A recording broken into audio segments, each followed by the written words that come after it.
1, యెహోవా మందిరమునకు వెళ్ళుదుమని జనులు నాతో అనినప్పుడు అదిగదిగో భక్తుడి గంట సంతోషం కలిగింది. దేవుని మందిరానికి వెళ్ళుదము అని చెప్పి అన్నప్పుడంట భక్తునికి సంతోషం కలిగింది, గొప్ప సంతోషం. మనకెప్పుడు సంతోషం కలుగుతుంది? మనకెప్పుడు సంతోషం కలిగిద్ది అంటే, ఇదిగో ఈ యొక్క ఆరాధన చర్చి అయిపోగానే భర్త అంటే సీఎంఆర్కి తీసుకెళ్తానంటే అప్పుడు ప్రభా ప్రభా ప్రభా ప్రభా ఆయన తండ్రి 3,000 రూపాయల చీర కొనుక్కోవడానికి ఆయన సహాయం చేసి నా యొక్క భర్త మనసును మీరు మార్చండి ప్రార్థన చేస్తూ ఉంటాం. అయ్యగారు అనుకుంటాడు ఏమనుకుంటే తెలిసిన పాపం ఎంత ప్రార్థన చేస్తుందో భక్తురాలు అనుకుంటాడు. కానీ ఇటు చేసే ప్రార్థన ఏంటి? సీఎంఆర్ ప్రార్థన. అది కళాంజలి కంచిపట్టు, లేకపోతే చిట్టినాడు పొట్టినాడు, ఇదన్నమాట. ఇది గోల, ఇది సంతోషం మనకి. లేకపోతే సాయంత్రం అందరూ కూడా మరి మంచి రెస్టారెంట్లో చికెన్ దమ్ బిర్యానీ మీ అందరికీ ఇప్పిస్తున్నాను నా యొక్క బర్త్డే సందర్భంగా అంటే ఏం చెప్పండి? చాలా చాలా సంతోషం. అయ్యగారు అంటారా మాకు కొంచెం భోజనం చేయండి, బుద్ధులే గారు ఆకలేట్లేదు. కానీ అక్కడ ఏముంది? చికెన్ బిర్యానీ ఉంది, అందుకనే చెప్పండి చాలా సంతోషం. తినడం తప్పు కాదు, చక్కగా చికెన్ నాకు కూడా ఇష్టమే. కానీ సందర్భాల్లో ఏం చేయాలో తెలిసిన ఆ ధనాన్ని ఏదైతే మీరు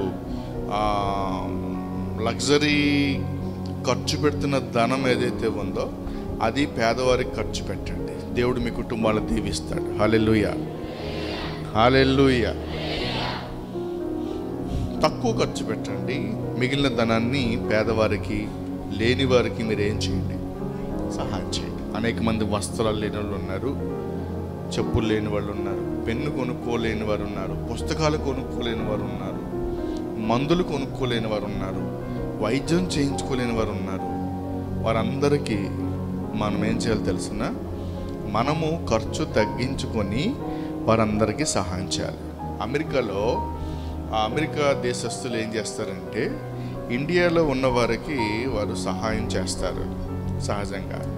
అయితే వాళ్ళు ఎలా సహాయం చేస్తారంటే వాళ్ళు ఒక పూట భోజనం మానేస్తారు, ఒక పూట కాఫీ మానేస్తారు, ఒక పూట లగ్జరీ లైఫ్ని మానేసేసి ఆ యొక్క ధనాన్ని ప్రక్కన పెట్టి ఆ ధనాన్ని ఇండియాకి పంపిస్తారు. మన ఇండియాకి పంపిస్తే మన ఇండియా వాడు ఏం చేస్తారు తెలిసిన ఉదయం బెడ్ కాఫీ 4 గంటలకి, 7 గంటలకి టిఫిన్ చేసే ముందు ఒకటి, టిఫిన్ చేసాక ఒకటి, 10 గంటలకు ఒకటి, అన్నం తినే ముందు ఒకటి, 3 గంటలకు ఒకటి, 5 గంటలకు ఒకటి అనమాట. అది మనవాడు చేసే పని. భోజనం ఉదయం 7 గంటలకే అదే సర్దిపోవు అంటది. 7 గంటలకు ఒక భోజనం, 10 గంటలకు ఒకటి, 1 గంటకు ఒకటి, 5 గంటలకు ఒకటి, 10 గంటలకు ఒకటి. కొంతమందిని చూశాను 12:30కి కూడా చేస్తారు. ఇది మన సిస్టం. కాబట్టి మనము ఆ విధంగా ఏం చేద్దామంటే మీ ఖర్చులు తగ్గించుకొని అనేక మందికి సహాయం చేసేవారుగా ఉండండి. దేవుడు మీ కుటుంబాలు దీవిస్తాడు. హల్లెలూయా. మంచిది ప్రియులారా, వాక్యాన్ని మనం కొన్ని నిమిషాలు జ్ఞాపకం చేసుకుందాం. దేవుని యొక్క మందిరాన్ని గురించినటువంటి ఆసక్తి దావీదుకు ఉందంట. భక్తుడు అంటాడు, ఎవరైనా దేవుని మందిరానికి వెళ్తే నేను సంతోషిస్తాను. గొప్ప సంతోషం అంట దావీదుకంట, గొప్ప సంతోషం. ఎందుకు ఆ సంతోషం అంటే దేవునికి తనకి మధ్య ఉన్నటువంటి సంబంధం. ప్రియులారా, దావీదుకి బాధ ఎప్పుడో తెలిసినా దావీదు అంటాడు, అయ్యా నీ పరిశుద్ధాత్మ నా యొద్ద నుండి తీసివేయద్దు అయ్యా, నీ సన్నిధిని తీసివేద్దయ్యా, నీ మందిరం కావాలి, నీ సన్నిధి కావాలి, నాకు దూరం చేయొద్దయ్యా. దూరం చేస్తే తట్టుకోలేడు దావీదు. మనమైతేనా ఎన్ని వారాలు దేవుని సన్నిధికి దూరంగా ఉన్నా మనకేమి చీమ కుట్టినట్టు కూడా అనిపించదు. అయ్యో దేవుని యొక్క సన్నిధిలో దేవుని యొక్క ఆత్మకి నేను దూరం అయ్యానే, పరిశుద్ధాత్మకి నేను దూరం అయ్యాననే ఆశ లేకపోతే ఆ వేదన మనకి ఏమాత్రం ఉండదు, ఆ బాధ ఉండదు. దావీదుని చూసి మనం నేర్చుకోవాలి. దావీదు అంటాడు, ఎవరైనా దేవుని యొక్క మందిరానికి వెళ్ళుదము అని నాతో అనినప్పుడు నేను సంతోషించే వ్యక్తిగా ఉంటాను నేను. పిల్లరా, దేవుని యొక్క మందిరాన్ని గురించి ఒక మాట మీకు చూపిస్తాను. మొదటి దినవృత్తాంతముల గ్రంథము 22వ అధ్యాయము 5వ వచనాన్ని మనం చదువుకుందాం. సొలొమోను యెహోవా కట్టబో మందిరం, దాని కీర్తిని బట్టి సకల దేశాల్లో ప్రసిద్ధి చెందినట్లుగా దేవునికి స్తోత్రం కలుగును గాక. హల్లెలూయా. మందిరం ఎలా ఉండాలని చెప్పండి? మందిరం ఎలాగ ఉండాలి? దాని కీర్తి, దాని అందము. చెప్పండి. దాని కీర్తి, దాని అందము సకల దేశములలో ప్రసిద్ధి చెందాలి. ఒక మందిరానికి కీర్తి ఎలాగ వస్తుంది? ఒక మందిరానికి అందం ఎలా వస్తుందో చెప్పండి. ఒక మందిరానికి కీర్తి, ఒక మందిరానికి అందం ఎలా వస్తుంది? చెప్పాలి. ఏమంటే మంచి పెయింట్లు వేయడం వల్ల, ఏషియన్ పెయింట్లు వేయడం వల్ల, లేకపోతే ఇంకేదన్నా మనం అందంగా కట్టడం వల్ల కీర్తి తర్వాత అందం వస్తుందా? కాదు. ఇది బాహ్య సంబంధమైంది. నువ్వెన్ని పెయింట్లు వేయి, సంవత్సరానికి మళ్ళీ ఏం చెప్పు, తే అంటది. ఏంటది? మళ్ళీ పెయింట్ వేయమంటది. నువ్వెంత అందంగా చెయ్యి, సంవత్సరం కల్లా ఏమో చెప్పండి, 1 year 2 years ఏమో చెప్పి మళ్ళీ పాతగిల్లిపోద్ది. బట్టలు కొన్నా అంతే, సంవత్సరంలో ఏమో చెప్పండి, మొత్తం అన్నీ కూడా పాతగా అయిపోతాయి. ఒక వాహనం కొన్నా అంతే. కానీ చెప్పుకోవడం మాత్రం ఏంటో, కొత్తగా రండి 3 ఏళ్ళు అయ్యింది కొని, 3 ఏళ్ళకి కొత్త, అది 3 సంవత్సరాలు అయింది కారు కొని, అది కొత్తదా పాతదా? పాతదే, పాతగిలిపోద్ది. కాబట్టి మందిరానికి కీర్తి, అందం ఈ యొక్క కట్టడం వల్ల, చేసే డిజైన్స్ వల్ల, మరి మనం పెట్టే పెట్టుబడి వల్ల మందిరానికి అందము కీర్తి రాదు. కానీ దేని వల్ల వస్తుంది తెలిసిన? దేవుని యొక్క మందిరంలో, దేవుని యొక్క మందిరానికి కీర్తి, అందము నీ వల్ల రావాలి. దేవునికి అందము, కీర్తి నీ వల్ల రావాలి. నీ ప్రవర్తన వల్ల రావాలి. నీ ప్రార్థన జీవితం వల్ల రావాలి. నువ్వు దేవుని యొక్క సన్నిధిలో నువ్వు ప్రవర్తించే ప్రవర్తన బట్టి రావాలి. పిల్లరా, చూడండి, ఇక్కడ ఉన్నటువంటి మందిరం యొక్క కీర్తి నాకు తెలిసి చాలా దేశాల్లోకి వెళ్ళిపోయింది. ఆల్రెడీ చాలా దేశాల్లోకి ఈ మందిరం యొక్క కీర్తి వెళ్ళాది. అది నేను తర్వాత చెప్తాను, ఎలా వెళ్ళిందో చెప్తాను. అంటే మనకి ఈ యొక్క సోషల్ మీడియా ఉంది కనుక దాని ద్వారా అనేక దేశాల్లో మన యొక్క వాక్యాలు వినేవారు ఉన్నారు. అలాగనే మన వాక్యాలు, మన యొక్క పాటలు కానీ ఇవన్నీ ఫాలో అయ్యేవారు చాలామంది ఉన్నారు. సో మరి అనేక మంది విదేశాల్లో ఉన్నారు, ఇతర రాష్ట్రాల్లో ఉన్నారు, ఆంధ్ర తెలంగాణ రాష్ట్రాల్లో ఉన్నారు. అనేక మంది సేవకులు దీన్ని ఫాలో అయ్యేవారు చాలామంది సేవకులు ఉన్నారు. నేను ఏ సేవకుని అడిగితే ఏమన్నా తెలిసిన, పాస్టర్ గారు మీ చూస్తున్నామండి, మీరు చాలా ప్రోగ్రామ్స్ చేస్తున్నారు అని చెప్పి మన మధ్యకాలంలో ఒక దైవజనుడిని ఫోన్ చేశారు. వీళ్ళరా, మేము కారులో ఉన్నాం, నేను ఇక్కడ కూసుమంచిలో స్టార్ట్ అయ్యాం కారు. అప్పుడు ఫోన్ చేసిన వ్యక్తి ఖమ్మం వెళ్ళేదాకా మాట్లాడుతూనే ఉన్నారు పాస్టర్ గారు. వీళ్ళరా, అయ్యా మీరు మంచి ప్రోగ్రామ్స్ చేస్తున్నారు, ఒకసారి మా దగ్గరికి రావాలి, మీరు పాస్టమ్ గారు ఒకసారి మా దగ్గరికి రావాలి అయ్య గారు, చక్కటి ప్రోగ్రామ్స్ చేస్తున్నారు, చాలా ఆత్మీయంగా మీరు నడిపిస్తున్నారు సంఘాన్ని అని చెప్పి మనం వచ్చి దైవజనులు కూడా, అయ్యా మీరు సంఘాన్ని చాలా ఆత్మీయంగా మీరు నడిపిస్తున్నారు అయ్యా అని చెప్పి, అంటే చాలామంది దీన్ని ఫాలో అవుతున్నారు. అంటే ఇప్పుడు ఈ కీర్తి, అందము దేని నుంచి వచ్చింది చెప్పండి? మీ నుండి వచ్చింది. నేను చెప్పాను, అయ్యా మీరందరూ కూడా చక్కగా తెల్లని వస్త్రం క్రమాన్ని పాటించండి. చాలామంది మీరు పాటించారు. ఇంకా మనం ఏం చేయాలి చెప్పండి?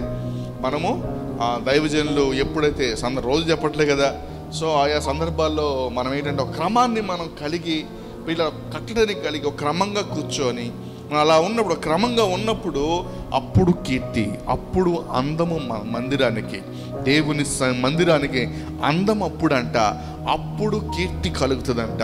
మనమందరం కూడా దేవునికి కీర్తిని తెచ్చిపెడతాము గాక. దేవునికి స్తోత్రం కలుగును గాక. హల్లెలూయా. ప్రియమైన దేవుని పిల్లలారా, మందిరములో ఏముంటుంది అని గనక చూస్తే, దేవుని యొక్క మందిరములో ఒకటి సమృద్ధి ఉంటుంది, రెండవదిగా శక్తి ఉంటుంది. చాలా ఉంటాయి, కానీ ఒక రెండే నేను చెప్పి నేను తర్వాత ముందుకు వెళ్తాను. ప్రియులారా, ఒకటి సమృద్ధి ఉంటుంది, దేవుని యొక్క మందిరములో సమృద్ధి. ప్రియులారా, రెండవదిగా మనం గమనిస్తే దేవుని మందిరములో శక్తి ఉంటుంది. దేవుని మందిరములో శక్తి ఉంటుంది కనుక ఆ యొక్క శక్తి వలన మనము దీవెనలు పొందుకుంటున్నాం. బైబిల్లో మనం చూస్తే ఏలియాని మనం చూస్తాం. ఏలియా జీవితంలో ప్రియులారా, ఆ రోజున జరిగిన సంగతి ఏంటో తెలిసిన, ఎవరిని సన్నిధిని నేను నిలవబడి ఉన్నానో అని ప్రార్థన చేయడం, మాట్లాడడం ప్రారంభిస్తాడు. ప్రియులారా, ఇదిగో ఈ సంవత్సరం వర్షమైనా మంచైనా పడదంటే ఆగిపోయాది. అలాగనే దేవుని సన్నిధిలో నిలవబడి ప్రార్థన చేశాడు. ప్రార్థన చేయగా పైనుండి అంట అగ్ని దిగి వచ్చింది. అంటే దేవుని మందిరములో ఉన్న శక్తి వలన మీరు అద్భుతాలు చూస్తారు. ప్రియులారా, అద్భుతాలు చేయడం సేవకుల్లో లేదు. అలాగనే ఇక్కడెక్కడ ఎవరు కూడా అద్భుతాలు చేయరు, కానీ ఒక దేవుని శక్తి మాత్రమే అద్భుతాలు చేస్తుంది. అలా చేయడానికి మమ్మల్ని దేవుడు ఒక సాధనంగా ఆయన ఉపయోగించుకుంటాడు. ఎప్పుడు అద్భుతాలు చేయాలనుకుంటే అప్పుడు ఆయన అద్భుతాన్ని చేస్తాడు. ఒక రోజున మోడు బారిన ప్రియులారా ఎండిపోయిన ఒక కర్రను తీసుకొని వచ్చి సాక్ష్యపు గుడారము లోపల ఆ కర్రను ఉంచారు. అనగా ఆ సాక్ష్యపు గుడారమే దేవుని యొక్క మందిరం. ఎప్పుడైతే ఆ మందిరములోనికి ఆ కర్రను తీసుకొని వచ్చారో ఆ కర్ర ఏమైందో తెలిసిన, ఒక్క రోజులంట, ఒక్క రాత్రిలో, రాత్రి అంటే 6 hours ఉంటుంది, ఒక 6 గంటలో లేకపోతే కొన్ని గంటలు మాత్రమే ఒక రాత్రిలో అంటే కొన్ని గంటల్లో జరిగిన అద్భుతం ఏంటి తెలిసిన, ఎండిపోయిన కర్ర అండి. అది పాతబడలేదు. మామూలుగా కొన్ని రకాల ఎండిపోయిన కర్రలు కూడా ఏమవుతాయంటే పాతిన తర్వాత భూమిలో నీళ్లు పోస్తూ ఉంటే నిదానంగా లోపల ఎక్కడో జీవం ఉంటే కనుక ఏమైతే చెప్పండి, చిగురించడం సహజంగా కొన్ని చిగురుస్తాయి. కానీ ఇక్కడంట మరి ఆ యొక్క కర్ర ఎండిపోయిన కర్ర అండి.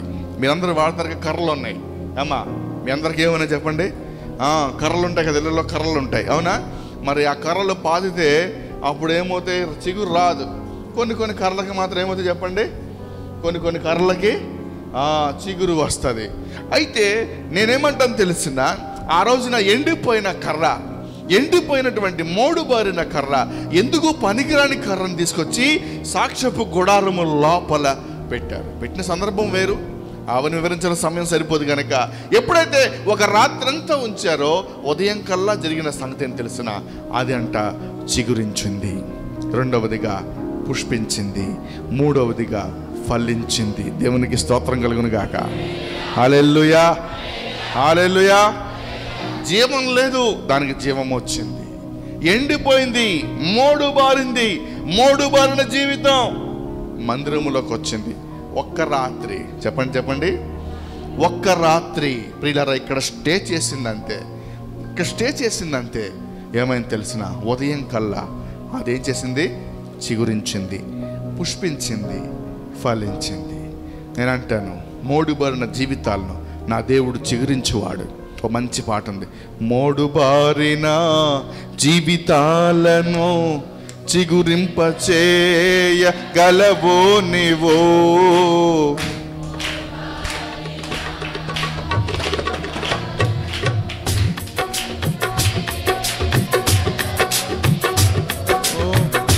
మరానుభవం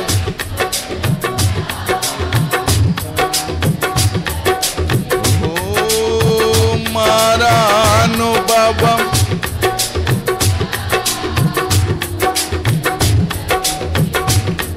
మహోన్నతుడా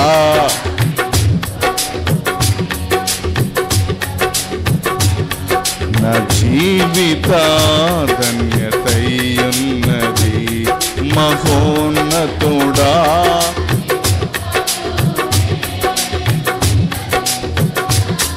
మహోన్నతుడా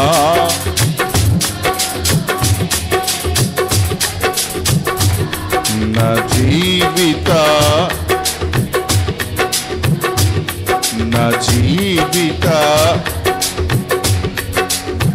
హల్లెలూయా, హల్లెలూయా. మోడు బారిన జీవితాలు చిగురిస్తాయి, దేవుని యొక్క మందిరంలోనికి వస్తే మోడు బారిన జీవితాలు పనికి రానివి పనికొచ్చేదిగా దేవుడు చేస్తాడు. ఓ ఈ వ్యక్తి ఎవరికి పనికి రాడు, మోడు బారినట్టుగా ఉన్నాడు, ఎవరికి ఉపయోగపడడు అనుకుంటున్నారా? దేవుని యొక్క సన్నిధికి వస్తే నా దేవుడు చేసే కార్యం అని తెలిసిన ఆ వ్యక్తిని పనికొచ్చే వ్యక్తిగా చేస్తాడు. పనికొచ్చే వ్యక్తిగా కాదు, అనేకులకు ఆశీర్వాదకరంగా మార్చగలడైనా, మోడు బారిన జీవితాలు చిగురిస్తాడైనా. దేవుని యొక్క సన్నిధికి వస్తే బైబిల్లో మనం గమనిస్తే అది దేవుని యొక్క మందిరములో ఉన్న శక్తి. నీ వ్యాపారం మోడు బారినగా ఉందిగా, నా దేవుడు ప్రియులారా ఏం చేస్తే తెలుసునా? చిగురింప చేస్తాడు, పుష్పింప చేస్తాడు, ఆయన ఫలింప చేస్తాడు. సంతానము లేకుండా మోడు బారినట్లుగా ఉన్నారా? నా దేవుడు ఏం చేస్తాడు? ఆయన చిగురిస్తాడు, పుష్పిస్తాడు, ఫలింప చేస్తాడు. వివాహాలు కాక ఆలస్యం అవుతుందా? నా దేవుడు ఏం చేస్తాడు? అద్భుతం చేసి ఆయన కార్యం చేసి దేవుడు చక్కని ప్రియులారా సాటి అయిన సహాయాన్ని దేవుడు తీసుకొని వస్తాడైనా.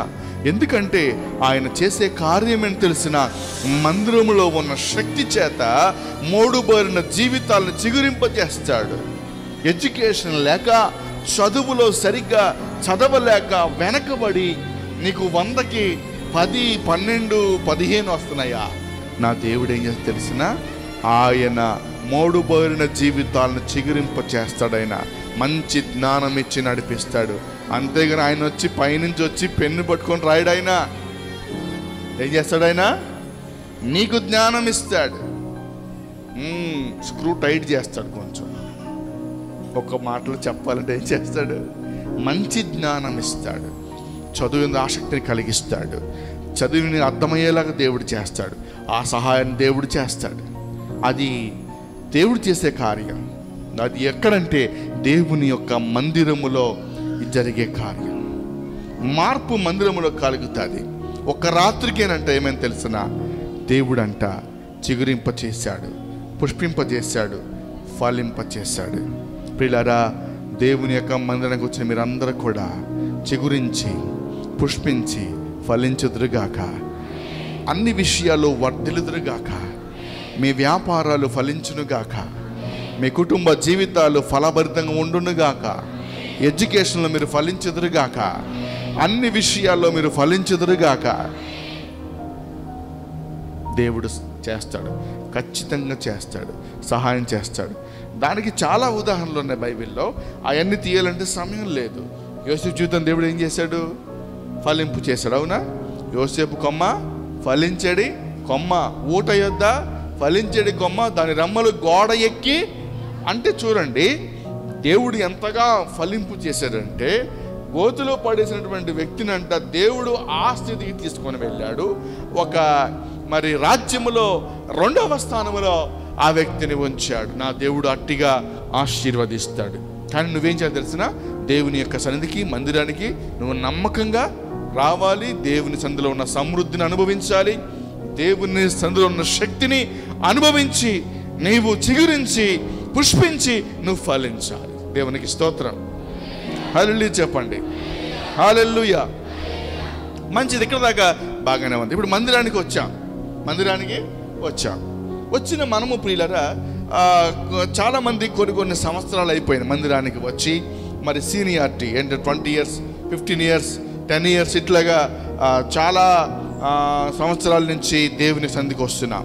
వచ్చిన మనము ప్రియులరా కొన్ని మార్పులు మనం కలిగి ఉండాలి. ప్రియులరా, మీకు కొన్ని అనుభవాలు చెప్పాలని ఆశపడుతున్నాను. దేవుని యొక్క సన్నిధిలో ఉన్న కొన్ని అనుభవాలు ఎలాగుండాలో మనము కొన్ని విషయాలు చెప్పి నేను ముగిస్తాను. ప్రియులరా, వాక్యంలో గమనిస్తే హెజ్కేలు పుస్తకంలో 47వ అధ్యాయంలో చూడండి కొన్ని మాటలు రాయబడ్డాయి. ఆ రోజున గడప కిందకంట నీళ్లు ప్రవాహమే వెళుతూ ఉన్నాయి. వెళుతూ ఉండగా ఎన్నో వచ్చిన నాన్న మొదటి చదవండి. తోడుకొని వచ్చాను. అవును, నేను చూడగా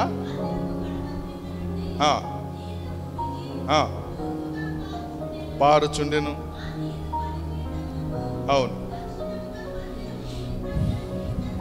అవును పారుచుండెను. నన్ను నడిపించి చుట్టూ తిప్పి అవును. నేను చూడగా కుడి ప్రక్కన నీళ్ళు ఊబికి పారుచుండెను ఆ మనుష్యుడు. అవును. బయలు వెళ్ళి కొలిచి నడిపించగా నీళ్లు చీలమండలోతుండెను. కొలిచి నడిపించగా మోకాళ్ళలోతూ ఉన్నాయి. కొలిచి నడిపింపగా నీళ్లు పొరలోతుండెను. పొడగా లోతై దాటలేనంత ఈదలేనంత సమృద్ధి కలిగింది. దేవునికి స్తోత్రం కలుగునుగాక. హల్లెలూయా. ఇక్కడ మందిరములో 4 అనుభవాలు చెప్తా ఉన్నాడు భక్తుడు. దీన్ని అనేక సార్లు ధ్యానం చేశాం, కానీ మరో కోణంలో మనం ధ్యానం చేశాం. ఈ ఉదయకాల సమయంలో పరిశుద్ధాత్మ దేవుడు వేరే కోణంలో మనందరితో మాట్లాడి బలపరచునుగాక, మనల్ని సరిచేయునుగాక. 4 అనుభవాలు దేవుని యొక్క సన్నిధికి మందిరానికి వచ్చిన మన జీవితాల్లో 4 అనుభవాలు మనకు కనబడుతున్నాయి. ఒకటి ఏంటంటే పాదాల కొలత, చీల మండలంటే పాదాలు మునిగే అంత. రెండవదిగా మోకాళ్ళలోతు. మూడవదిగా నడుములోతు. నాలుగవదిగా పూర్తిగా ముంచబడుట. ఈ 4 అనుభవాలు గుండా ప్రతి విశ్వాసి కూడా ప్రయాణం చేయాలి. బైబిల్లో మనం గమనిస్తే మీకు ఈ 4 చాలా సులువుగా, బ్రీఫ్గా, లోతుగా కాదు కానీ సింపుల్గా కొన్ని 4 విషయాలు చెప్పి నేను ముగించాలని ఆశపడుతున్నాను. మొట్టమొదటిగా మనం గమనిస్తే చీలమండల లోతు అంటే పాదాలు మునిగే అనుభవం. అంటే మొట్టమొదటిగా చీలమండల లోతు అంటే ప్రారంభపు అనుభవము. ప్రియులారా, ఏంటి ప్రారంభపు అనుభవం అంటే? మనమంట ప్రారంభపు అనుభవం దేన్ని సూచిస్తుంది? ఈ యొక్క చీలమండల లోతు మనకి ఏమి సూచిస్తుంది అంటే ప్రారంభపు అనుభవం. ప్రారంభపు అనుభవం అంటే ప్రియులారా, దేవుని నమ్మినప్పుడు, ఎరిగినప్పుడు, తెలుసుకున్నప్పుడు, నీవు ప్రారంభ దశలో ఉన్నప్పుడు నీవు మారు మనసు పొందావు, నీ మనస్సును మార్చుకున్నావు, నువ్వు నూతన పరుచుకొని యేసుని అంగీకరించావు, రక్షణ పొందావు. ఇది ప్రారంభ స్థితి. అయితే బైబిల్ సెలవిస్తున్న మాట ఏంటో తెలిసిన చూడండి, మనము రక్షణ పొంది 10 సంవత్సరాలైనా, 5 సంవత్సరాలైనా, 20 సంవత్సరాలైనా కొంతమంది జీవితాల్లో ఇంకా మారు మనసు అనేది కలగలేదు. మారు మనసు అనేది లేదు. మనస్సు మారలేదు. మారిందా? మనస్సు మారలే. మనం చేసే పని ఏంటంటే తెల్ల బట్టలు ఒకటి వేసుకుంటున్నాం, నల్ల బైబిల్ ఒకటి సంఖ్యలో పెట్టుకుంటున్నాం. ఈ 2 తప్ప మన యొక్క మనస్సు మారలేదు. పై రూపం మారింది కానీ ఏం మారలేదు అమ్మా, ఏం మారలేదు? మనస్సు మారలేదు. మన మనస్సు మారి నూతన పరచబడలే. మరలా నీ మనస్సును లోకానికి అప్పగించావు, మళ్ళా లోకానుసారిగా జీవిస్తున్నావు. మన మాట మారలేదు, ప్రవర్తన మారలేదు, క్రియలు మారలేదు, పాత రోత జీవితం ఇంకా మార్పు చెందలేదు.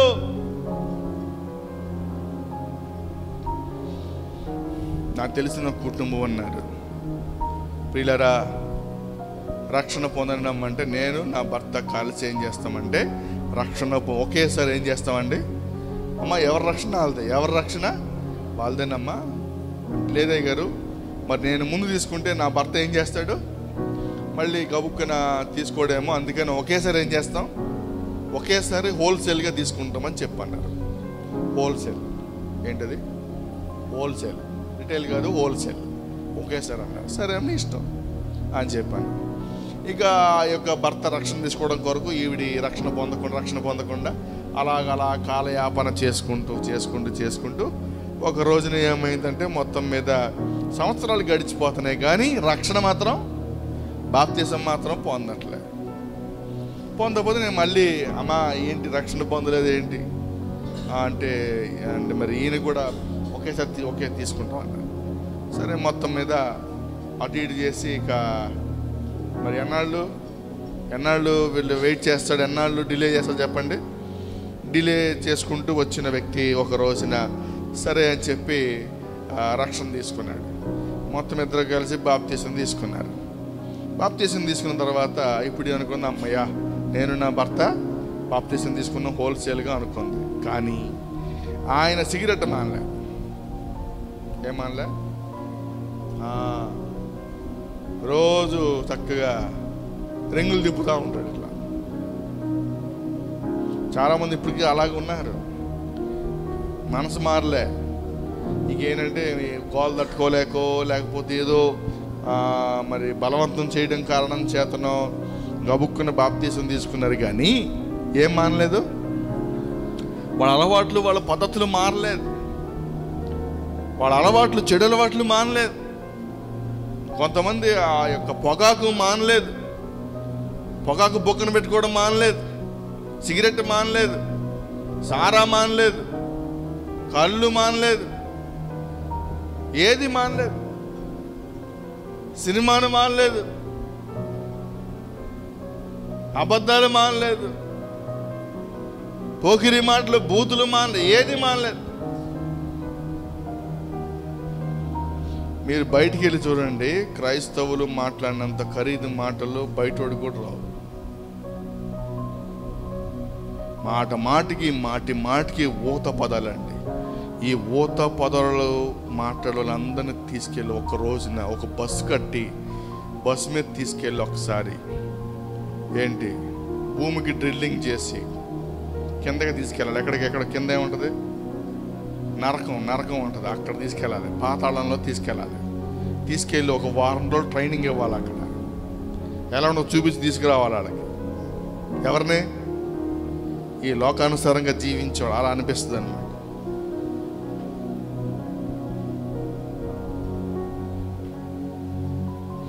ఒక్కసారి నరకంలోకి వెళ్ళామా మళ్ళీ బయటికి రావడానికి ఛాన్స్ ఉండదు. ఈ భక్తి అంత ప్రయాస దేని కొరకండి చెప్పండి? పరలోకం సంపాదించాలి, దాని కొరకే ప్రయాస, దాని కొరకే మన వైరాగ్యం, ప్రార్థన, ఈ భక్తి, ఈ మందిరంలో ఈ ప్రార్థనలు, ఉపవాస కూటలు ఇవన్నీ రాకడ కొరకు సిద్ధపడ్డాను. నువ్వు ఇంకా మారకపోతే ఎలాగా? ఇంకా నువ్వు ప్రారంభ స్థితిలోనే ఉంటే ఎట్లాగా? ఇంకా నువ్వు మారు మనసు దగ్గరే ఉంటే ఎట్లాగా? ఇంకా నువ్వు ఇంకా మనసు మార్చుకోకుండా ఉంటే ఎట్లా చెప్పండి? మనమంట ప్రతిరోజు మన మనసును మార్చుకోవాలి. కానీ ఎవరు పిల్లలు మాట్లాడుతున్నారు, మాట్లాడకుండా చూడండి. హల్లు చెప్దామా? గట్టిగా చెప్పండి. మన మనస్సు మారి నూతన పరుచుకోవాలి. చాలా మందికి మారు మనస్సు లేదు. పాత మనస్సు, పాత పద్ధతులు ఏది కూడా విడిచిపెట్టలేదు.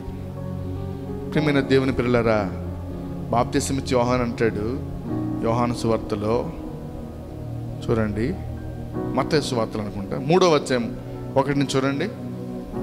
మత్తయి సువార్త 3వ అధ్యాయం. వచ్చి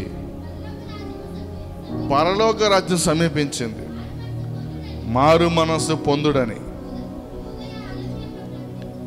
యోదయ అరణ్యములో ప్రకటించున్నాడు. ప్రభు మార్గాన్ని సిద్ధపరచండి, త్రోవలు సరళం చేయండి. అరణ్యములో కేకవేయు ఒక శబ్దము. చాలండి. యోహాను అంటాడు, ఇదిగో దేవుని రాజ్యము సమీపించింది గనక మీరు మారు మనసు పొందండి, ప్రభు మార్గము సరళము చేయండి, ఆయన రాజ్యము సమీపంగా ఉన్నది, పరలోకం సమీపంగా ఉంది. అందుకని ఏం చేయాలంట? మారు మనసు పొందాలి. మన మనసును మార్చుకుందాము గాక.